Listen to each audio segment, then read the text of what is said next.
मनीष कश्यप को डायरेक्ट उठा ले तो किसकी मजाल है जो डायरेक्ट उठा लेगा। बहुत लोग कह रहे हैं कि कुर्की जब्ती हो जाएगा, बहुत लोग कह रहे हैं कि वारंट हो गया है, अब 82 होगा। सबका एक विहित प्रक्रिया है, तो सवाल ही नहीं तो और कर देगा, ऐसे कैसे कर देगा। अगर उठा लिया तो आप क्या करेंगे सर?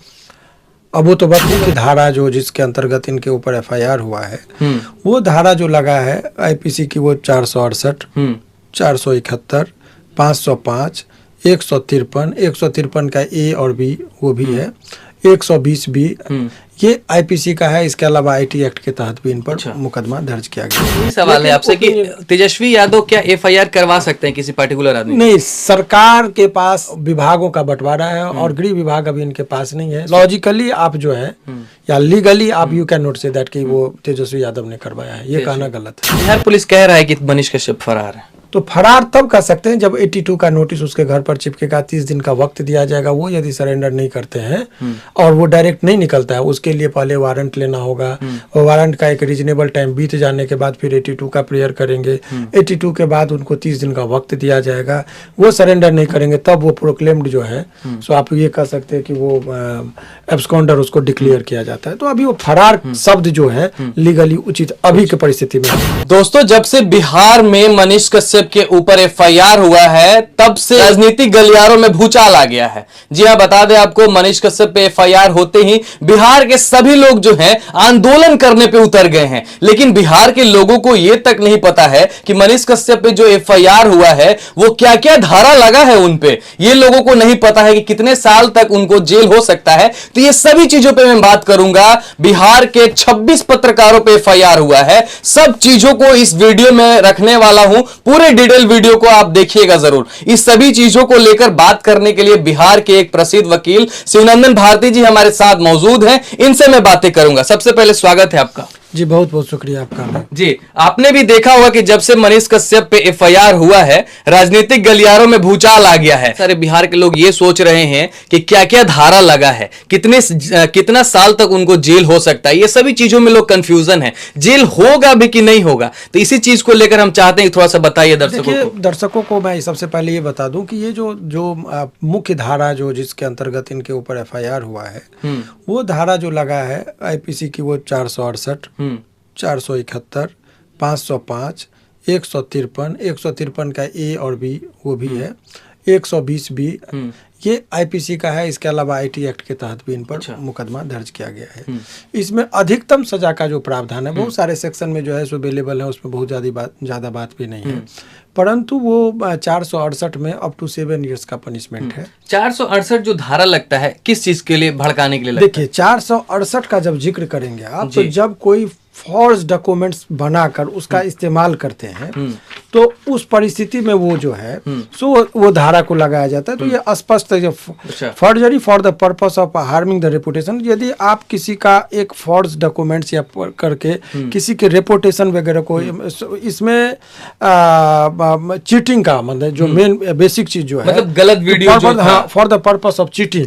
तो भाई धारा जब लगा तो हर आदमी के एक्ट के मुताबिक अलग अलग FIR होना चाहिए, यदि हुआ भी, यदि एलिगेशन भी। लेकिन एक ही फ्रेम से आप सबको दे रहे तो सबको तो सूट करेगा नहीं, तो इसका लाभ जो है सो बेल में मिलता है। तत्काल तो टेंशन होता है। यही सब जो प्रक्रियात्मक जो खामियां रह जाती है, जिसका लाभ जो है सो अभियुक्त को कोर्ट में मिल जाता है। और न्यायालय में हम लोग जो बात रखते, तो हमारे पास उसमें से जो कुछ पत्रकारों का मैं जो केस देख रहा हूँ अभी भी, बहरहाल कुछ लोगों को हमने एडवाइस भी हमसे लिया लीगल एडवाइजर के तौर पर, या इस केस हो जाने के बाद बहुत सारे लोग हम पर संपर्क में आए, तो हम लोग उस दृष्टिकोण से देख रहे हैं कि कहाँ पर प्रक्रियात्मक एरर हो रहा है, उसका भी हम लोग लाभ लेने की कोशिश करते हैं। कोर्ट में यही मामला है। अच्छा, आपसे एक सवाल है सर, कहीं ना कहीं पत्रकार जो है आवाज उठाते हैं, तो ये FIR हो जा रहा है, तो उनके मौलिक अधिकार का हनन हो रहा है क्या? देखिए आर्टिकल 19 जो है right to speech and expression देता है, उसी के तहत आपको फ्रीडम, जो प्रेस की जो फ्रीडम है, उसी आर्टिकल के तहत मिलती है, जो मौलिक अधिकार है।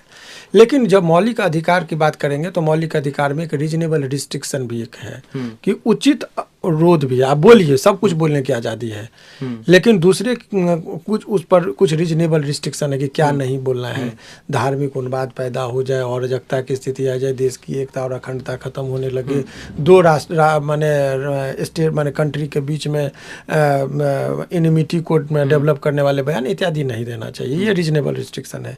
तो रीजनेबल रिस्ट्रिक्शन के तौर पर ये तो पत्रकारों को भी ये ख्याल रखना चाहिए कि आपका मौलिक अधिकार है तो वहाँ कर्तव्य भी है, तो उसका भी पालन होना चाहिए। कुछ ऐसी बातें, देखिए, एक दूसरे को सम्मान देने की जरूरत है, चाहे वो पत्रकार हो तो पत्रकार को पुलिस नहीं सम्मान देंगे, और पुलिस जो है, और पत्रकार यदि पुलिस को नहीं दे और पुलिस यदि पत्रकार को सम्मान नहीं दे तो फिर एक दूसरे को नीचा दिखाने का और टसन की लड़ाई नहीं है।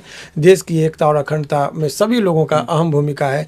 जितनी ही समाज को डेवलप में एक पत्रकार की जरूरत है, उतनी ही पुलिस की भी जरूरत है, उतनी आर्मी की जरूरत है, उतनी ही कोर्ट की जरूरत है, उतनी। तो एक दूसरे को, देखिए, पुलिस है वो भी हमारा ही पार्ट है, या पत्रकार भी है तो वो भी हमारे ही देश के सिटीजन है, हमारे। हाँ, लेकिन कुछ लोग को अपने भाषा के मर्यादा का ख्याल रखना चाहिए, वो कोई भी हो, तो उसका ख्याल रखते हुए आगे की कार्रवाई करेंगे, और कोर्ट की प्रक्रिया अलग है, वो चल ही रही है। सर, आपसे एक और सवाल है। मनीष कश्यप ने जैसे सरेआम कहा खुलकर कि जो है तेजस्वी यादव का सरकार गिरा देंगे, इससे उनकी केस पे क्या असर पड़ रहा है? देखिए, केस पर तो कोई असर नहीं हो रहा है, लेकिन ये एक पब्लिक स्टंट है। इस देखिए, मैं कुछ मामले पर भले ही केस को देखूं, अलग मामला है, कुछ मामले पर मेरा डिफरेंट ओपिनियन रहा है कि किसी व्यक्ति को यदि आप बोलते हैं टारगेट करें, ये पॉलिटिकल चीज़ को क्यों आप ये कर रहे हैं। सवाल ये है कि जो दो राज्यों के बीच का जो बात चला, ये उसके बाद ये केस हुआ, केस होने के बाद जो है सो इसमें गृह विभाग के अंतर्गत आता है, और गृह मुख्यालय माननीय मुख्यमंत्री जी के पास है, तो लॉजिकली और legally you can not make a responsible to Tejashwi Yadav because he is deputy CM, और होम डिपार्टमेंट जो है नीतीश कुमार जी के पास है। मनीष कश्यप पे जो एफआईआर हुआ, साथ ही साथ हमारे बहुत सारे पत्रकार बंधुओं पर केस हुआ है, तो ये जो केस हुआ है, सबके मन में यही सवाल उठ रहा था कि तेजस्वी यादव जो है मनीष कश्यप पे केस करवा दिए हैं, जैसा कि मनीष कश्यप ने भी आके लाइव बोला था, तो बहुत सारे बिहार के जितने भी लोग हैं उनके दिमाग में यही सेट कर गया। लेकिन जैसा कि आपने बताया कि गृह मंत्री जो होते हैं यानी नीतीश कुमार जी हैं, उनके अंडर में ये सब होता है कि नहीं? तो इसमें तेजस्वी यादव और मनीष कश्यप का कोई कनेक्शन? देखिए, आपको मैं बता दूं कायदे से कि ये व्यक्तिगत टिक्का टिप्पणी और बयान के बारे में यदि हमसे पूछेंगे उचित नहीं। आरजेडी के तरफ से उनके प्रवक्ता होंगे, वो बात को रखेंगे। मनीष कश्यप जी का कोई मैं प्रवक्ता नहीं। सर, मेरा यही सवाल है आपसे कि तेजस्वी यादव क्या एफआईआर करवा सकते हैं किसी पर्टिकुलर आदमी? नहीं, सरकार के पास जो है सो विभागों का बंटवारा है, और गृह विभाग अभी इनके पास नहीं है। सो यू कैन, माने लॉजिकली आप ये नहीं कह सकते कि इनकी अनुमोदन लिया गया, इनकी सहमति ली गई, ये सब चीज लॉजिकली आप जो है या लीगली आप you can not say that कि वो तेजस्वी यादव ने करवाया है, ये कहना गलत है जी। बिहार पुलिस कह रहा है कि मनीष कश्यप फरार है। फरार की जो प्रक्रिया है, देखिए, फरार कोई व्यक्ति को ऐसे नहीं डिक्लेयर किया। 82 है सीआरपीसी में, किसी व्यक्ति को फरार घोषित करना ये अपमानजनक शब्द है। यदि किसी व्यक्ति पर केस हो रहा है, उसके पास रिमेडी है 438 में सीआरपीसी में कि वो जाएंगे एंटीसिपेटरी बेल के लिए, तो फरार तब कर सकते हैं जब 82 का नोटिस उसके घर पर चिपकेगा, 30 दिन का वक्त दिया जाएगा। वो यदि सरेंडर नहीं करते हैं और वो डायरेक्ट नहीं निकलता है, उसके लिए पहले वारंट लेना होगा, और वारंट का एक रीजनेबल टाइम बीत जाने के बाद फिर 82 का प्रेयर करेंगे। 82 के बाद उनको 30 दिन का वक्त दिया जाएगा।